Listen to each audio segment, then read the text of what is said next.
Marcus Avery awoke to the familiar hum of city life outside his bedroom window. The soft, golden light of early morning filtering through the blinds. The crisp autumn air seeped into the room as he stretched and slid out of bed, feeling the slight chill against his skin. The day ahead was a busy one, court cases, meetings, and paperwork. But for Marcus, this was just another day in the life of a judge. He had always been a man of purpose, driven by a deep sense of justice and responsibility. His journey to this prestigious position was not an easy one. Born to working-class parents in a rough neighborhood, Marcus had to work twice as hard to get where he was. He had always been told that because of the color of his skin, his path would be different, more challenging, and often more exhausting. But instead of letting that break him, Marcus had used it as fuel.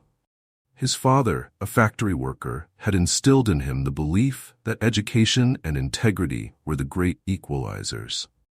And so Marcus had pursued his law degree with unrelenting determination, climbing the ranks to become one of the most respected judges in the city. This morning, however, Marcus wasn't thinking about the battles he had fought to get to where he was. He was thinking about the cases on his docket. Complex cases involving families torn apart, people at their most vulnerable, and decisions that could alter lives forever. The weight of his job often felt immense, but it was one he embraced with pride. His wife, Teresa, stirred beside him, her warm smile greeting him as she blinked awake. "Big day ahead?" she asked sleepily. Marcus nodded, already feeling the gears of his mind turning, preparing for the legal battles that awaited him. "Yeah, a heavy docket today, but I'll manage." Teresa gave him a knowing smile and leaned over to give him a quick kiss before slipping back under the covers. She had always been his anchor, calm, wise, and endlessly supportive. With her and their teenage daughter, Layla, Marcus had built a life he was proud of. A life that, to many, symbolized success and the American dream. As Marcus went through his morning routine, he couldn't help but feel a sense of accomplishment. He had broken through barriers, achieved what so many thought impossible for someone like him. But as much as he tried to stay positive, there was always a lingering awareness of the fragile balance he walked every day. In a world where success could often be overshadowed by prejudice, Marcus knew the reality he faced. He might wear a robe of authority, but his skin color still made him a target for assumptions and biases. After getting dressed in his usual black suit, Marcus grabbed his briefcase and made his way downstairs, the rich scent of freshly brewed coffee filling the air. Layla was already at the kitchen table, her face buried in her phone, tapping away furiously. "Morning, sweetheart," Marcus said, placing a hand on her shoulder. "Morning, Dad," she replied absent-mindedly, not looking up from her screen. Teenagers, Marcus thought with an amused smile. It seemed like just yesterday she was begging him to play with her, and now all her attention was glued to that phone. "Good luck with your cases today," Layla added, finally looking up at him with a grin. "Mom said you're going to be the superhero of the courtroom again." He chuckled, patting her on the back before heading out the door. His luxury black sedan was parked in the driveway, gleaming in the morning sun. It wasn't just any car. It was a symbol of everything he'd achieved. His father had saved for years to buy him the car as a gift, a tangible reminder of how far Marcus had come. It was sleek, expensive, and a physical representation of his success. A success that had been hard-earned through decades of work and perseverance. As he slid into the driver's seat, Marcus felt a sense of pride wash over him. He started the engine, the car purring to life, and pulled out of the driveway. The city streets were busy with the morning rush, cars honking, people in suits rushing to catch their buses or hailing taxis. It was the everyday chaos that Marcus had grown used to after years of living and working in the city. His mind was already racing ahead, thinking about the cases he would hear in the courtroom. Some were heartbreaking, families torn apart by divorce or custody battles. Others were complicated legal disputes, corporate lawsuits that tested his knowledge of the law. Marcus took each case seriously, knowing that behind every case number was a human story, often filled with pain and desperation. He knew that what happened in his courtroom could change lives forever. He turned onto a familiar road, one he'd driven down hundreds of times before. The route was muscle memory by now. Left here, straight there, a quick right turn, and he'd be at the courthouse in no time. But as he drove, something felt different this morning, a small knot forming in his stomach. He ignored it, chalking it up to the pressure of the day ahead. But then, something caught his attention. A police car in his rearview mirror, lights flashing, closing in fast. Marcus frowned, glancing at his speedometer. He wasn't speeding, hadn't run any red lights. So why were they pulling him over? He sighed, signaling and pulling over to the side of the road. This wasn't the first time he'd been pulled over without reason. It had happened before, too many times to count. Despite his accomplishments, despite the fact that he was a judge, some people still saw only the color of his skin. As he sat in the car, waiting for the officer to approach, that familiar frustration bubbled up inside him. He'd heard all the advice growing up: keep your hands visible, be polite, comply with everything they say. But it never took away the sting, the feeling of being treated like a suspect in your own skin. When the officer approached his window, Marcus rolled it down, keeping his hands on the wheel. The officer, a white man in his mid-30s, eyed him with suspicion. "License and registration," the officer said, his voice cold and distant. Marcus handed over his documents without a word, knowing that the quicker he complied, the quicker this would be over. But something about the way the officer was looking at him made his heart sink. There was an assumption in that look, an assumption that Marcus was guilty of something, even though he'd done nothing wrong. "I'm Judge Marcus Avery," he said calmly, trying to defuse the situation before it escalated. "This is my car. Is there a problem, officer?"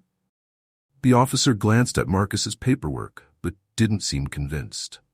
Marcus could see the doubt in his eyes, the way his hand hovered near his holster as if preparing for something to go wrong. "Step out of the vehicle," the officer ordered, his voice firm, leaving no room for argument. And just like that, Marcus knew this was going to be one of those days, the kind where his title, his accomplishments, and his success wouldn't matter. Today, he was just another black man being questioned for something he hadn't done. As Marcus sat behind the wheel, his heartbeat quickened. It wasn't the first time he had been pulled over, but something about this particular situation felt different. His senses were heightened, and he could feel the weight of the officer's gaze even before he stepped out of the vehicle. The officer's voice had been sharp, filled with an authority that left no room for argument. It wasn't just a routine stop. It was an accusation waiting to unfold. Taking a deep breath, Marcus pushed the door open and stepped out. He kept his hands visible, remembering the countless lessons his father had drilled into him growing up.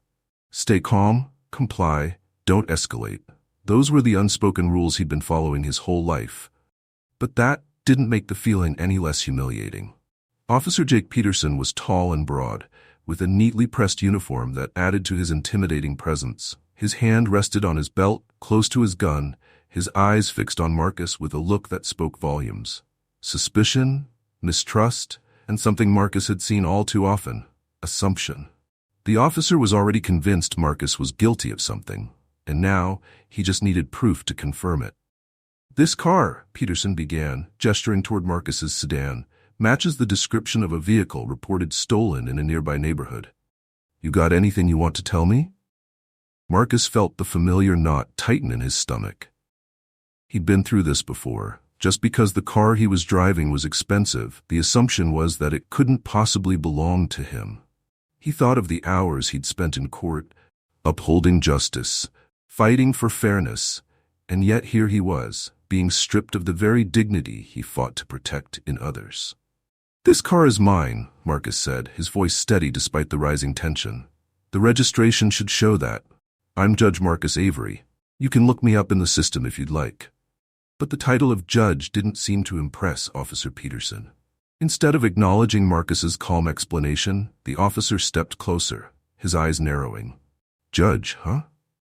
There was a hint of disbelief in his tone, as if Marcus had claimed to be an astronaut. The words carried a weight of doubt that hung between them like an invisible barrier. "We'll see about that. But right now, I'm going to need you to stay right where you are." Marcus clenched his jaw, keeping his frustration in check. He knew that reacting emotionally would only make things worse, but it stung. No, it burned. that despite everything he had achieved, he was still being judged by the color of his skin first, and not the person he truly was. Peterson stepped away, heading back to his patrol car with Marcus's license and registration in hand. As Marcus watched him walk away, his thoughts began to spiral. He wasn't just any man being pulled over. He was a figure of authority, a symbol of justice in the city. Yet here he was, powerless in this moment, reduced to defending his right to own a car he had lawfully purchased. The irony of the situation struck him deeply. He thought back to his days as a young law student, when he believed the justice system could be a force for good. He had seen injustice firsthand, how people were treated based on assumptions, how the law could be wielded to oppress rather than protect. He had dedicated his career to changing that, to becoming a beacon of fairness. But now, standing on the side of the road, those ideals seemed distant and unreachable. As the minutes dragged on, Marcus glanced around. A few cars had slowed down, their drivers rubbernecking to catch a glimpse of what was happening. The feeling of being on display, of being judged by passing strangers, gnawed at him. He could almost hear the thoughts running through their heads. What did he do? Why is he being stopped? It wasn't long before Peterson returned, but this time his expression had shifted. His face was set in a hard line, and Marcus knew this encounter was far from over. "Step away from the car," Peterson ordered, his voice even colder than before. Marcus complied, taking a step back, hands still visible. "Officer, I don't know what's going on, but this is unnecessary. You've seen my registration, you've got my ID. I am not." "I need you to turn around and place your hands on the vehicle," Peterson interrupted, cutting him off mid-sentence. A surge of disbelief rushed through Marcus. "You're kidding, right? I've told you, this is my car. I haven't done anything wrong." Peterson's hand moved toward his radio, and with a sharp motion, he called for backup. That was when Marcus's stomach dropped. This wasn't just about verifying ownership anymore. The situation was escalating, needlessly, unfairly, and Marcus knew all too well how quickly things could go wrong. The sound of Peterson's voice crackling over the radio seemed to echo in Marcus's mind. His thoughts raced. Was this really happening? He had spent years building his career, climbing the ladder of justice, making decisions that shaped lives, and yet, in this moment, he was just another black man being criminalized for simply existing. As Peterson continued to wait for backup, Marcus tried once more to reason with him. "Officer, please. I'm telling you, there's no need for this. You're making a mistake." Peterson's eyes narrowed as if Marcus's calm demeanor was somehow threatening. "Stay where you are," he repeated, ignoring Marcus's plea. The silence that followed was deafening. The tension hung in the air like a thick fog, suffocating, oppressive. Marcus could feel the weight of the situation pressing down on him. He had done everything right. He had followed the rules, complied with the officer's commands, provided the necessary documentation, and still, it wasn't enough. Minutes passed, though they felt like hours. Then the distant wail of sirens grew louder. Backup was on the way. Marcus stood by his car, his mind whirling with a mix of anger and disbelief. This was his worst nightmare, and yet it was a reality that so many black men faced daily. He had fought to rise above it, to be a man defined by his intellect, his accomplishments, and his integrity. But none of that mattered now. Soon, 2 more patrol cars pulled up, and Marcus felt the knot in his chest tighten. The officers stepped out, eyes locking onto him as Peterson spoke quietly to them, giving his version of events. Marcus could see their skeptical glances, their hands resting near their holsters. It was clear they had already made up their minds. Marcus swallowed hard, fighting to maintain his composure. He had no choice but to stand there, waiting, helpless, as the officers discussed him like he was nothing more than a suspect in a crime he hadn't committed. Despite the cold wind biting at his skin, he felt a deep, burning heat rising inside him. An anger, a frustration, an exhaustion that came from years of living in a world where he was always one wrong look, one wrong gesture away from being treated like this. The senior officer approached Marcus, his eyes scanning him up and down with a critical gaze. "You say you're a judge?" he asked, the skepticism dripping from every word. Marcus nodded, trying to keep his voice steady. "Yes, I am. Look me up in the system. I'm Judge Marcus Avery. This is my car." The senior officer glanced over at Peterson, then back at Marcus. There was a pause, a brief flicker of doubt crossing his face. He gestured for one of the other officers to run Marcus's name through the system. As they waited, Marcus stood there, feeling the weight of the situation pressing down on him harder than ever. In that moment, it didn't matter that he was a judge. It didn't matter that he had spent his life working within the justice system. What mattered was the color of his skin, the car he drove, and the assumptions made because of it. Marcus stood by his car, arms stiff at his sides, the cold air biting through his jacket. His mind felt like a storm, waves of frustration, anger, and disbelief crashing into each other. The humiliation of being treated like a criminal in broad daylight burned inside him, but he knew better than to let it show. He had to maintain control. Years of experience had taught him the power of composure. Meanwhile, Officer Jake Peterson watched him from a short distance, his expression unreadable, but his posture still tense, as though he were waiting for something to happen. Peterson was young, probably in his early 30s, with close-cropped blonde hair and a sharp jawline. He was the kind of officer Marcus had seen many times in his courtroom, green, eager, and carrying the weight of an unspoken authority he barely understood. Marcus had been in control of so many tense situations before, both in the courtroom and out. But this was different. Here, on the side of this road, he was powerless. And for a man who had built his life on being strong, successful, and always in control, it felt like a suffocating trap. The minutes dragged on like hours. Peterson approached him again, the skeptical look never leaving his face. He glanced at Marcus's luxury sedan, still gleaming in the sunlight, before turning back to him. "You're a judge, huh?" Peterson said, his voice carrying an edge of doubt. "Funny, I don't see too many judges driving around in cars like this." Marcus felt the sting of the comment. He knew exactly what Peterson was implying, even though the officer hadn't said it outright. It wasn't just about the car. It was about the assumption that a black man in a car like this didn't fit the image of someone who could own it legitimately. The old, painful stereotypes were bubbling up, thinly veiled by the officer's tone. "This car was a gift," Marcus said, keeping his voice calm. "For my father." "It's mine, officer. If you'd just check the registration." "I've already seen the registration," Peterson interrupted, his voice firmer now. "But something about this isn't adding up. You're saying you're a judge, but I'll be honest, doesn't look that way to me." Marcus's chest tightened. He knew where this was heading.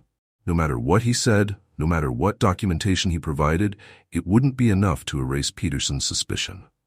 This was no longer about the car. It was about something much deeper. Marcus wasn't just being asked to prove ownership. He was being asked to prove his legitimacy, his right to be seen as someone worthy of respect. The senior officer, who had been leaning against the hood of his patrol car, finally approached. His name tag read Sergeant Thompson, and his weathered face suggested years of experience. Unlike Peterson, there was a flicker of recognition in Thompson's eyes as he approached Marcus. He had likely seen Marcus in courtrooms before, perhaps even handled cases where Marcus presided as judge.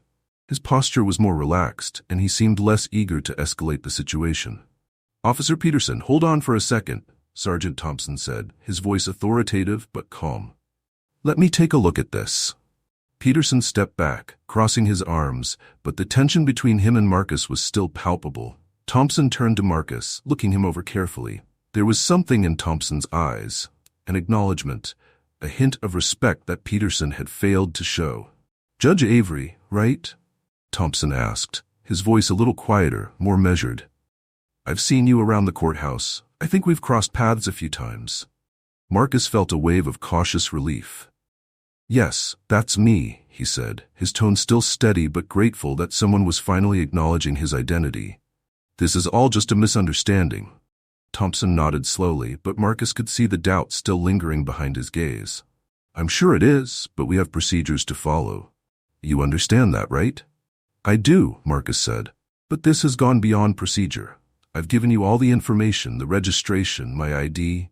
I've done everything you've asked. At what point is it enough?" Thompson let out a slow breath, clearly weighing his options.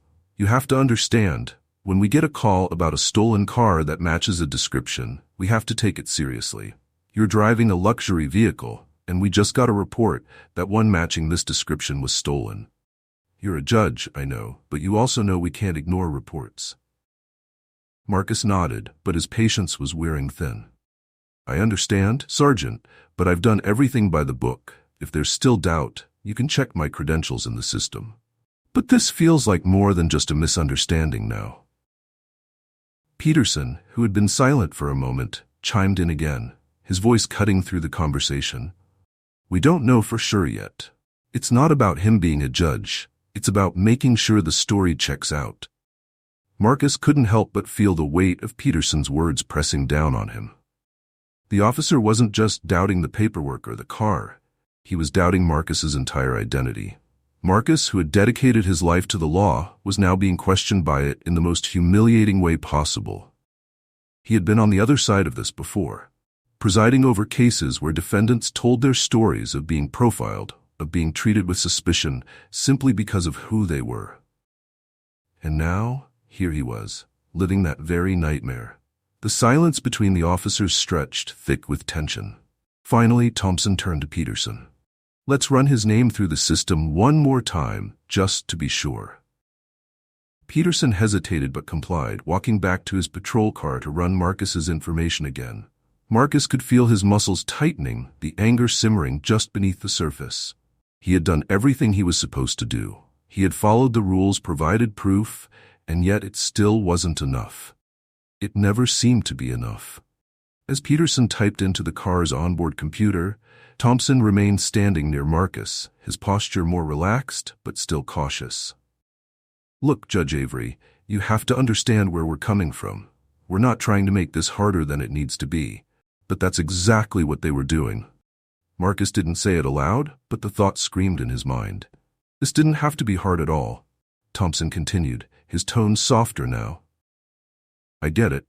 This situation sucks, especially for someone like you. I respect the work you do, but you know how it is. We have to check everything out." Marcus took a deep breath, forcing himself to respond calmly. "I know you have a job to do, Sergeant, but I also know this shouldn't have escalated the way it has. I've done everything you asked. Why am I still standing here being questioned?" Thompson didn't have an answer. He gave Marcus a nod, then turned to Peterson, who was still in the patrol car. After a few more tense moments, Peterson stepped out and walked back toward them, his expression unreadable. "It checks out," Peterson said flatly. "He's Judge Marcus Avery. The car is registered in his name." Marcus felt a rush of vindication, but it was quickly overshadowed by a deep, sinking sadness. He had known the truth all along, but it hadn't mattered until they ran the system, until some piece of data confirmed what he had said from the beginning. Sergeant Thompson stepped forward and extended his hand. "I'm sorry for the misunderstanding, Judge. You're free to go." Marcus hesitated for a moment, then shook the sergeant's hand. The apology felt hollow, like an afterthought to something that should have never happened. He didn't say anything more, didn't argue or demand further explanation. He just nodded, turned, and climbed back into his car. The engine purred to life as he sat behind the wheel, staring straight ahead. He had been proven right, but the victory was hollow. No matter how much he accomplished, no matter how many barriers he broke, moments like this reminded him that, to some, he would always be seen through a different lens. To some, he would always be a suspect first and a man second. As he drove away, the anger simmered beneath his calm exterior. He had been vindicated, but the feeling of doubt and indignity lingered. The road ahead felt longer now, burdened by a truth he couldn't escape. Justice, for all its ideals, was still imperfect. The drive away from the scene felt endless, even though it was only a few minutes back to the courthouse. Marcus's mind was flooded with conflicting emotions: anger, frustration, humiliation, and most of all, a deep sense of sadness. This wasn't just about one bad experience. It was a reminder of how the world still worked, even for someone like him. The further he drove from the flashing lights of the police car, the heavier the weight on his shoulders became. The city moved around him in a blur, cars honking, pedestrians walking, life continuing as if nothing had happened. But for Marcus, something fundamental had shifted. He had always known that no matter how successful he became, no matter how high he climbed in the ranks of society, there would be moments like this, moments where none of it mattered. He gripped the steering wheel tightly, his knuckles white. In his courtroom, he was respected, even feared by some. He had spent years building a reputation as a fair and firm judge, someone who upheld the law with integrity. He had earned his place through hard work, discipline, and sacrifice. And yet, a few minutes on the side of the road had reduced him to something he had long tried to outrun: a stereotype, a suspect, a man whose worth was questioned based on his appearance alone. Marcus pulled into the courthouse parking lot, his mind still swirling with thoughts. He sat in the car for a few moments, trying to calm himself before heading inside. He could feel the heat of his anger beneath the surface, but he knew that once he stepped into the courthouse, he had to be Judge Avery again. Calm, collected, and in control. The courthouse was bustling with activity as usual. Lawyers hurried through the halls, clerks shuffled paperwork, and the soft murmur of conversations filled the air. To everyone else, it was just another day. But for Marcus, everything felt slightly off-kilter, like he was watching the world through a cracked lens. He made his way to his chambers, nodding politely to a few colleagues as he passed, but inside, his mind was racing. As he closed the door to his office, he let out a long breath.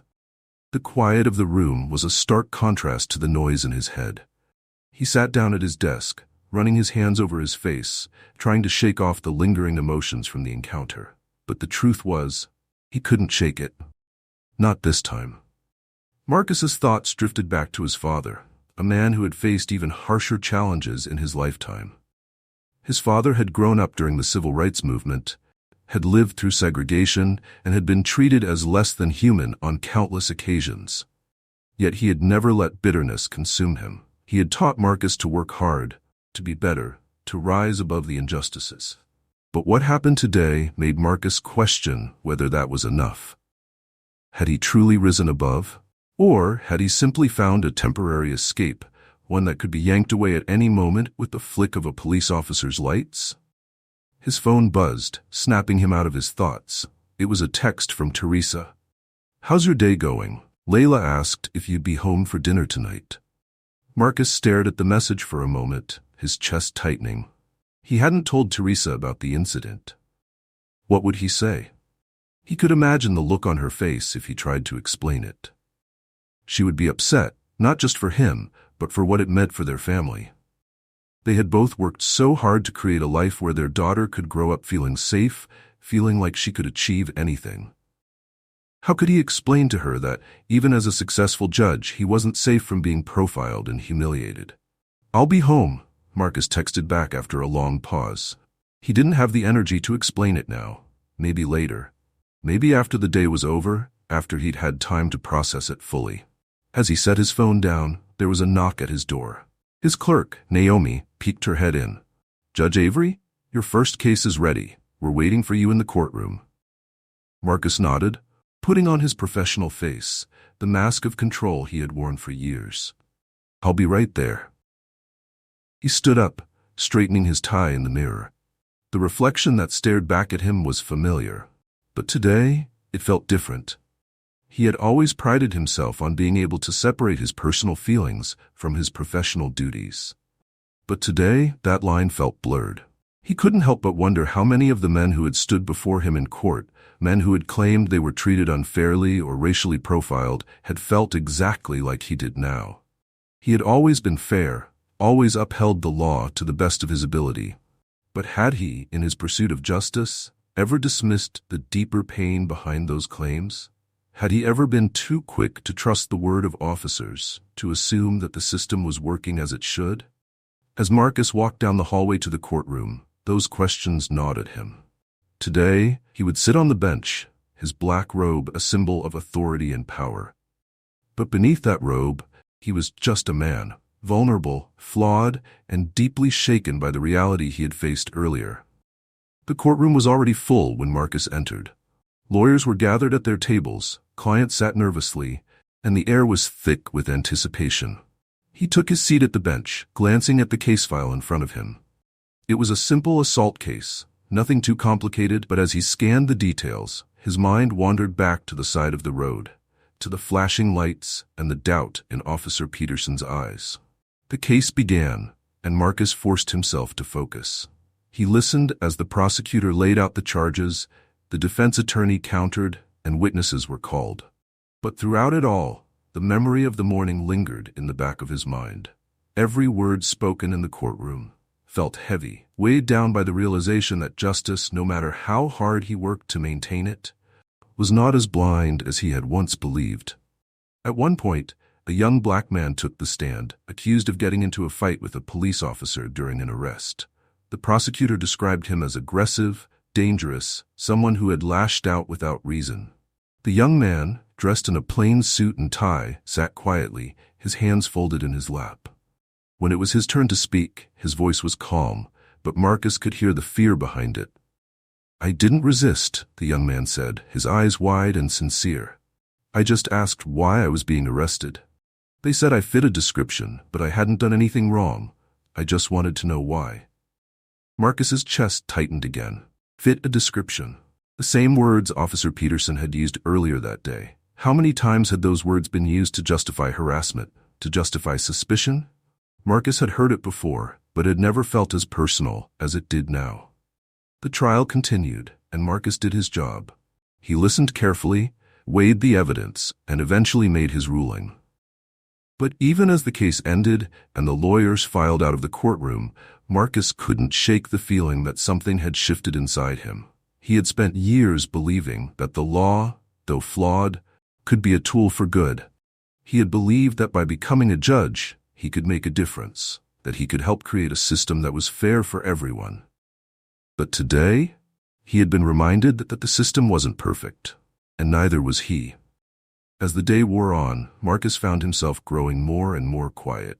His usual conversations with colleagues, the friendly banter with lawyers, all felt forced.